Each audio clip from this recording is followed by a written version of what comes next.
And this session is about you and your municipal governments. As I mentioned in my speech, there are numerous current issues that hold all of our attention, and it should. But as members, you expect your association to also anticipate concerns, to look to the future. And that's actually a role that governments must play. Where do we need to be, and how do we get there? That is what this session is all about. The AMO board launched a project in 2015, which we have called What's Next, Ontario. Its purpose is to look at our long-term financial sustainability. It is about imagining what our future might look like and what we might do about it. We've been doing background work and keeping you informed as we've progressed. We've written 2 significant reports, and we have engaged experts, held over 30 regional-based meetings and municipal officials from all the corners of our province. We have conducted a great deal of financial analysis and researched other jurisdictions. The goal is to consider in practical ways how municipal finance align with what we reasonably know today, what we will need tomorrow. These are the 2 reports I mentioned. Report 1, titled Fiscal Overview, is an exhaustive report about our shared history.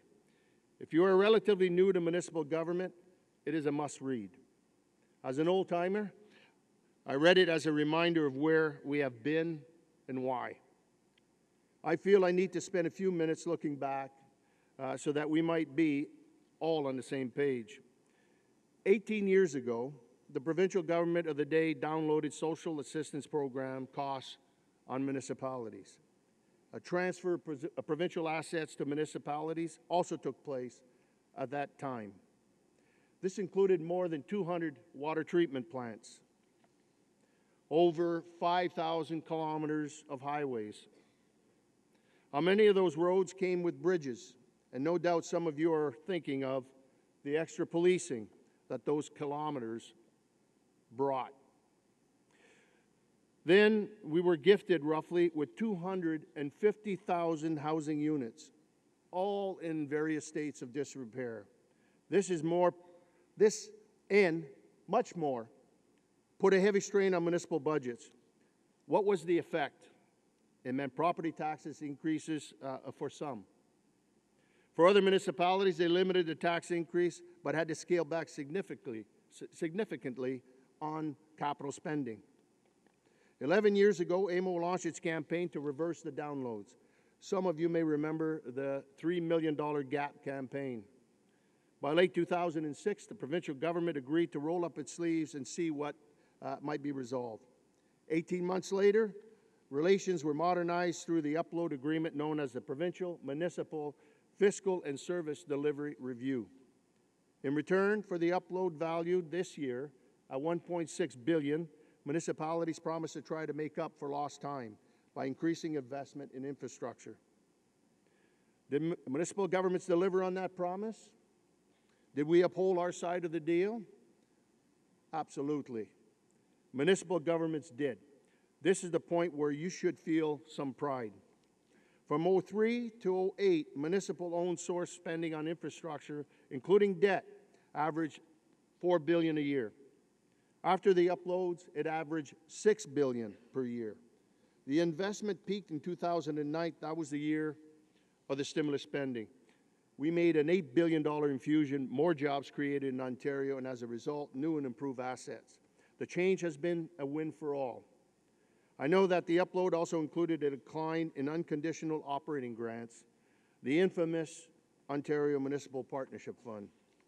I don't want to pretend this hasn't been a big challenge for some of you.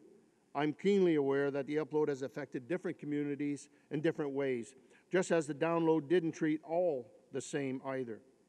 There are 2 things I want you to remember about this history. First, it's an incredible example of what governments can achieve when municipal sector work together and stay focused on what we held in common and the goal. The AMO upload campaign that started in 2005 laid that groundwork, resulting in a 10-year phase-in upload.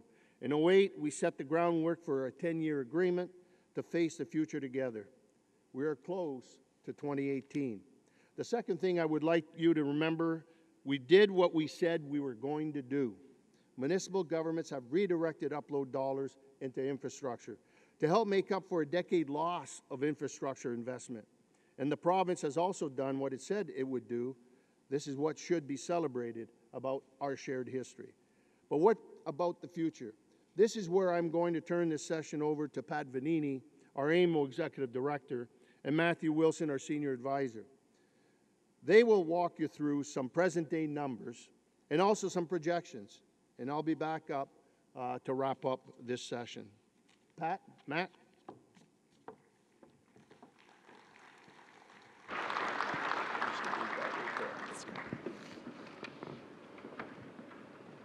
Thanks, Gary. Staff are truly appreciative of your leadership and that of the board on this project and all the other work that we do for you. So thank you again. So as Gary said, where are municipal governments currently? He told you about the upload, but municipal governments still face some big challenges. Social housing wasn't uploaded. It is still the responsibility of municipal governments, whether you're an upper tier, some lower tiers, and the district social service administration boards in Northern Ontario. We still face a $1.5 billion repair backlog for that housing. And some help is on the way as a result of the recently signed federal provincial housing agreement. As Gary mentioned, we've seen fire and police costs grow at 3 times the rate of inflation, and quite frankly, if there's 2 words that we hear weekly, if not more frequently, it's the 2 words interest arbitration, and I know they are words that will get more used while we're in Windsor.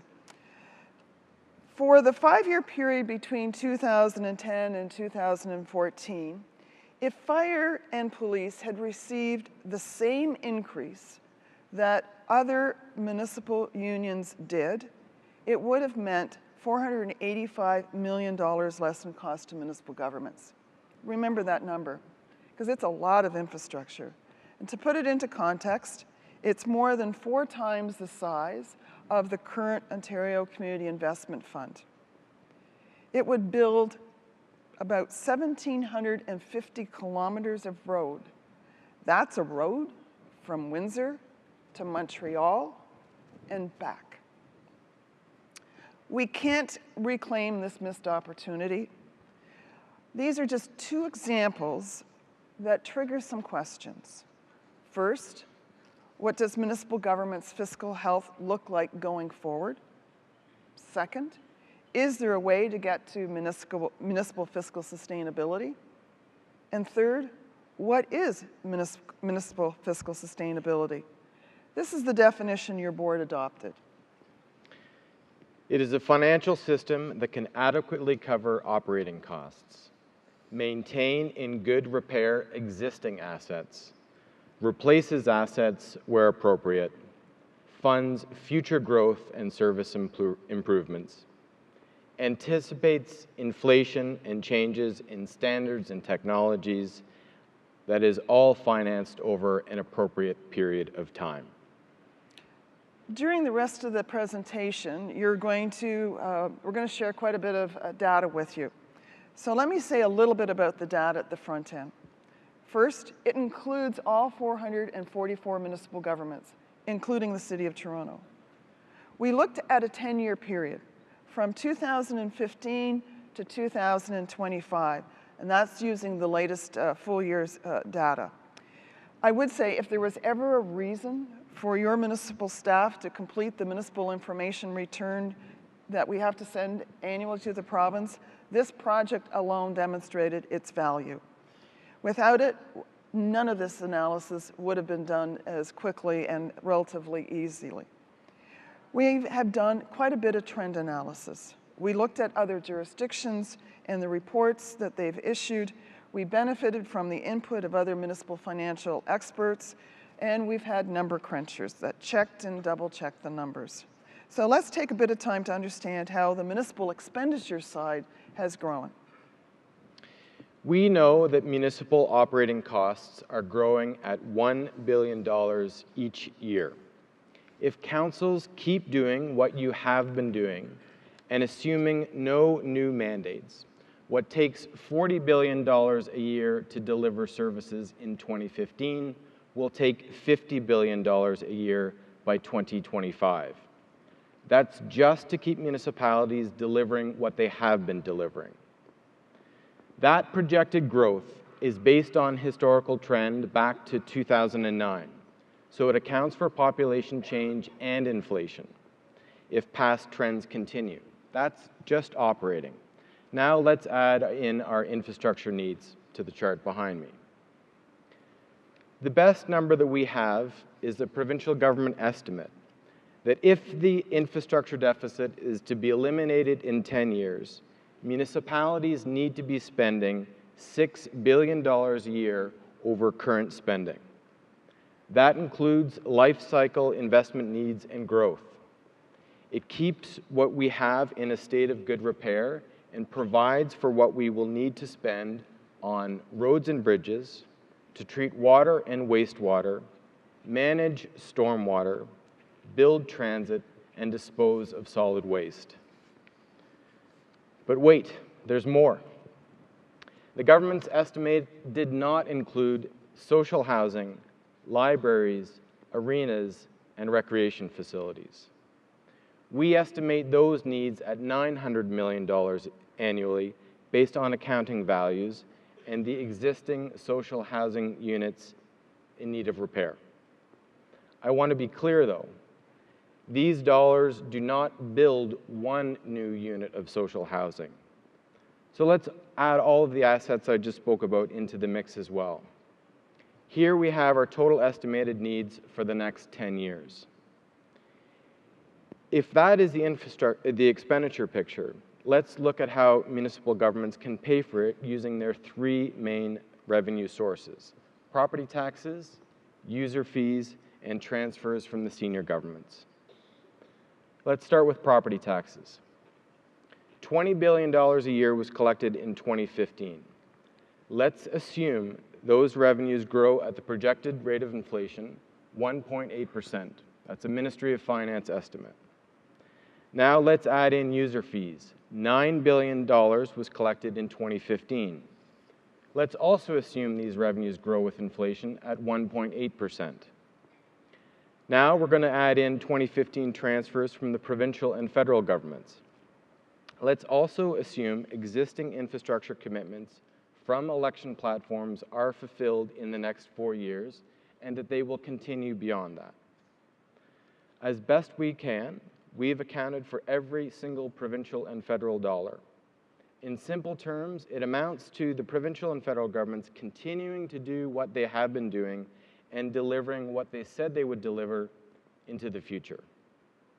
And finally, we have other revenue to add into the mix: licenses, permits, fines, etc. We have not accounted for any additional Provincial Offences Act revenue in these projections. We'll keep these revenues flat. We simply don't have a clear idea of what they might look like in the future to offer any increases. Now let's compare the two. We're going to put the two charts that you just saw side by side. Here are the revenues that you just saw.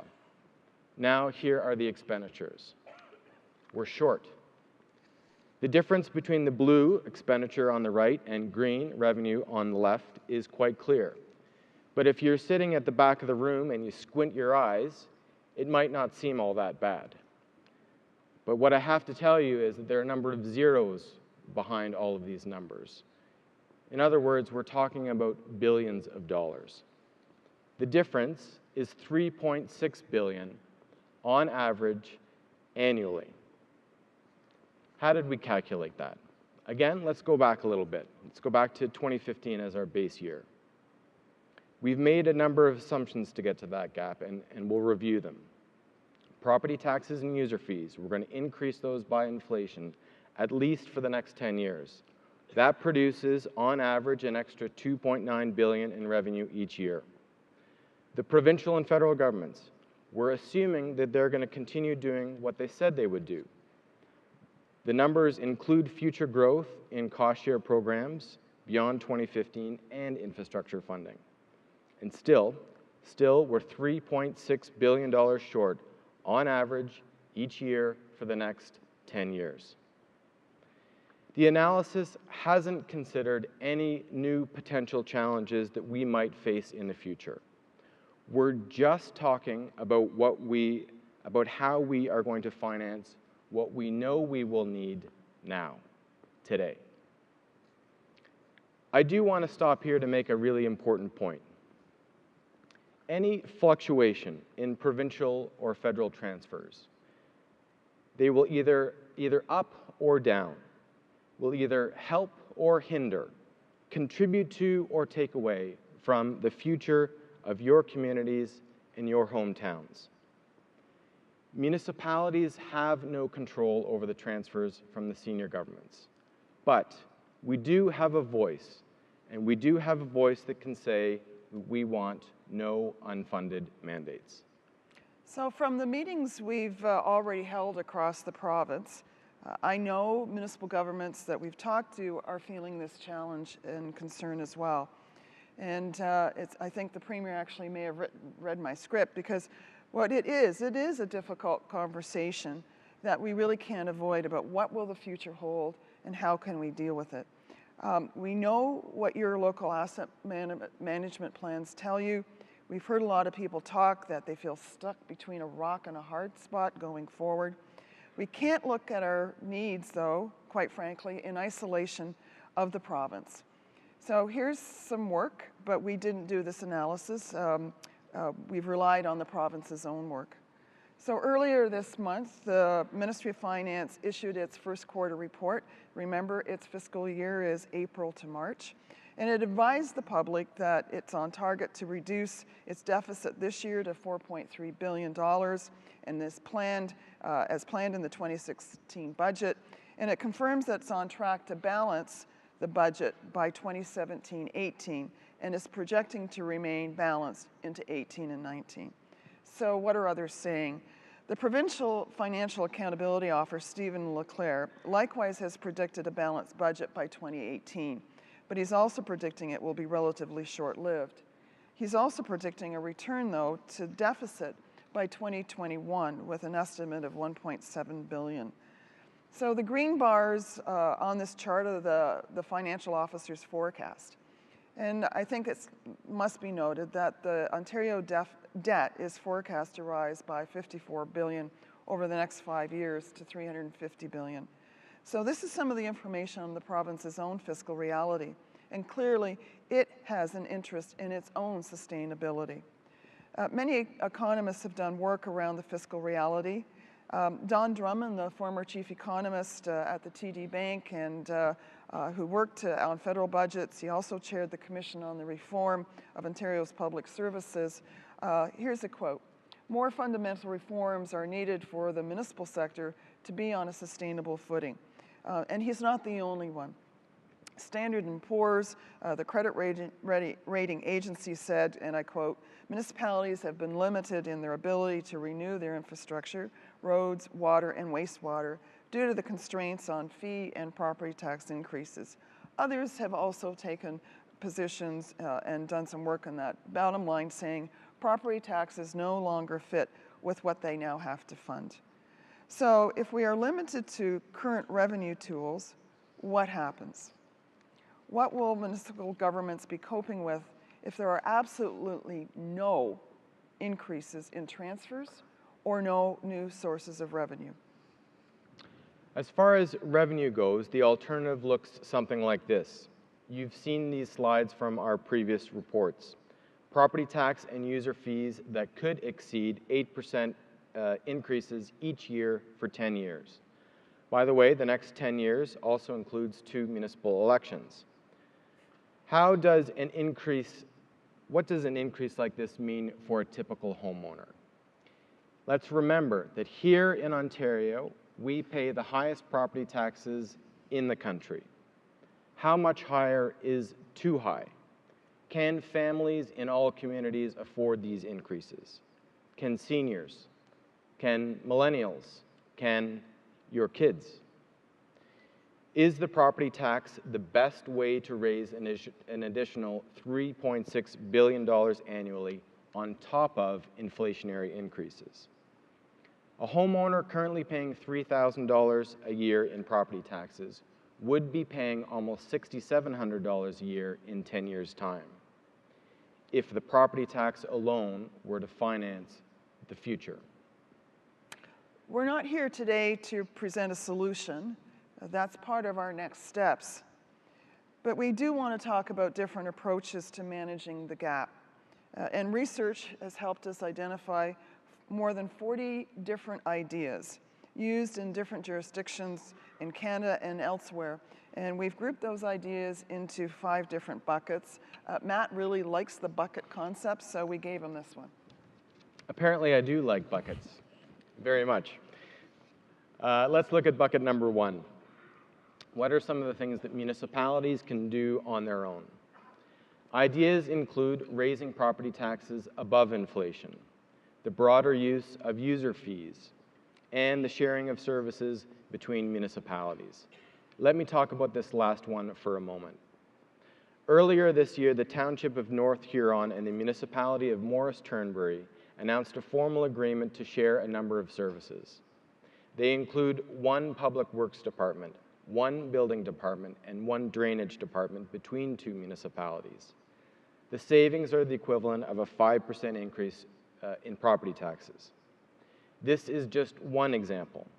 There is a concurrent session tomorrow morning on user fees and tax levies, which will highlight some more innovations which your communities might want to explore. But for all the innovation in the world, those innovations will only get us so far. So let me give you another example. Let's talk about user fees and water specifically. Households in the Northern Ontario town of Hornpayne pay a flat fee of over $1,600 for water service, and that's not full cost recovery. $1,600 a household, no wonder they're not at full cost recovery. And as a personal observation, I don't pay that amount for my water in the City of Toronto, and it is at full cost recovery. So think about what you pay. User fees, as Matt says, won't solve every financial challenge for all the services in municipal governments. And yes, there is a lot more that municipal governments can do on their own, but there are some limitations. So Matt, tell us about bucket 2. Bucket number 2 includes things that the provincial government could do to assist municipalities, either provincial programs or legislative changes. This includes municipal advocacy efforts, which will be familiar to you, joint and several liability reform, inflationary OMPF increases, interest arbitration reform. Let me just spend a moment on joint and several liability. We heard troubling news this week about the future of municipal reciprocal insurer OMEX. It is suspending its underwriting operations. Quoting from their press release, the impact of joint and several liability on municipal claims settlements has made it difficult to offer sustainable pricing. Are we about to lose one of the only alternatives to the traditional insurance market? Is the municipal insurance industry sustainable? This is a very worrying sign. Even if we achieved every single one of these advocacy areas, and I've just named 3 of them, some of which have already been multi-year efforts, they do not add up to the total that we need, $3.6 billion annually. But clearly these things will help, and we will at AMO continue to pursue them, because quite frankly, they're just good public policy. Matt, talk about bucket 4 and 5. Bucket number 4, we have new revenues. In bucket 4, we're predominantly talking about new revenues that could be used at a local level, and these include the existing City of Toronto Act revenue tools. What are those revenue tools? They're the land transfer tax, parking tax, billboards, motor vehicle ownership, alcohol, tobacco, and entertainment. All municipalities should have the same authority, and councils can determine if these tools are the right fit locally. But we know they are not choices for all communities. In the final bucket, bucket number 5, we have ideas which will include what other jurisdictions have used to diversify their revenues. In Sweden, Germany, and Switzerland, for example, more than 80% of municipal tax revenues are from personal and corporate income taxes. In the United States, sales tax are levied by municipalities in 38 states. Various forms of provincial revenue sharing exist with municipalities in other Canadian provinces. There is no shortage of ideas, but let me be clear. Any changes must serve the entire municipal sector, from large to small, from growing, stable, or fiscally challenged municipalities. In one way or another, all communities face different versions of the same test, providing for the future. I'm not too sure where Gary is. He's going to make the closing remarks, but chances are, oh, He's here he right here. comes. Thanks, Gary.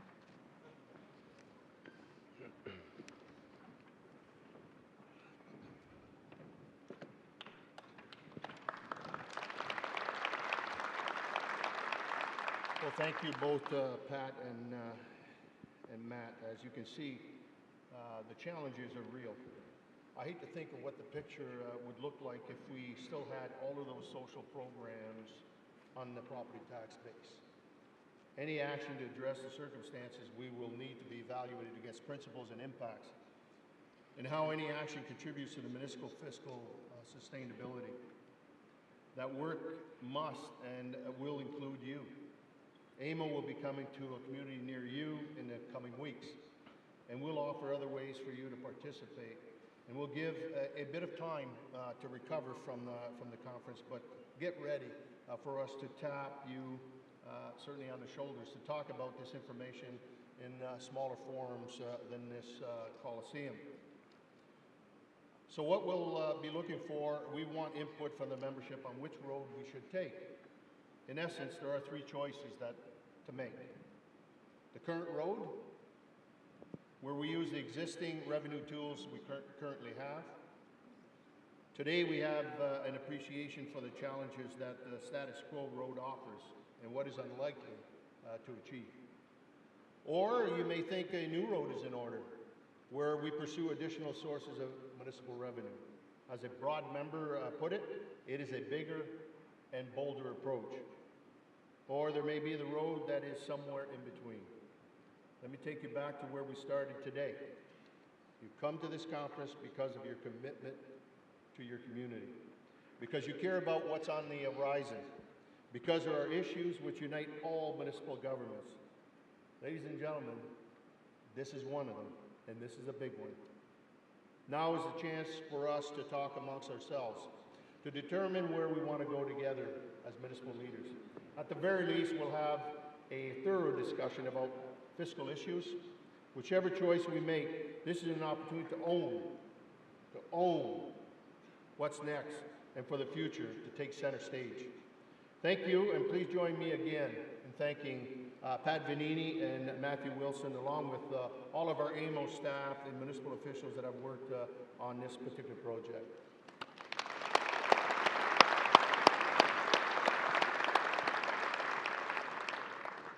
Ladies and gentlemen, we do have a coffee break, and the coffee break is sponsored by Infrastructure Ontario, and It's up in the exhibit hall. hopefully we'll see you back here around 3:30 to introduce our next speaker, and I think it'll be very interesting for you to be here to listen to Mr. Nick Nanos and on his polling. And 10:30. 10:30.